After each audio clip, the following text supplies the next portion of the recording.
রয়েছি ঠাকুর ঘরে। দেখো তোমাদের সঙ্গে একটু শেয়ার করি, ঠিক আছে? মানে এই ঠাকুর ঘরটা এত সুন্দর, আমার এত পছন্দ, কি বলবো তোমাদেরকে।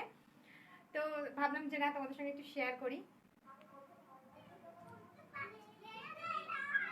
ও কি সুন্দর দেখো, রাধা কৃষ্ণ।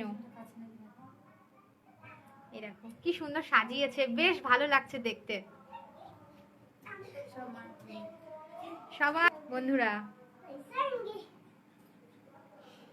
এই যে আবার এখানে দেখো কি সুন্দর পাখা চালিয়ে দিয়েছে ঠাকুরকে। মানুষের গরম লাগবে তো ঠাকুরের তো গরম লাগবে, তাই না? বেশ ভালো লাগছে।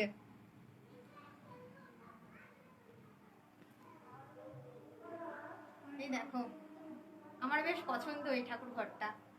আমি যদি কোনোদিন মানে কি বলবো কিছু করতে পারি, তো এরকম একটা ঠাকুর ঘর তৈরি করব। আমার ভীষণ পছন্দ ঠাকুর ঘরটা। দেখো কি সুন্দর, এই যে রাধা কৃষ্ণ রয়েছে এখানে, বেশ ভালো লাগছে। আর এখানে রয়েছে এই যে মা লক্ষ্মীর আসন। এই যে দেখো বন্ধুরা, বেশ ভালো লাগছে, আমার তো ভীষণ পছন্দ। তো তোমাদের কেমন লাগছে তোমরা একটু কমেন্ট করে জানিও, ঠিক আছে? তো যাই হোক, আজকের মতো এইটুকুই। সবাইকে টাটা, বাই বাই, শুভরাত্রি।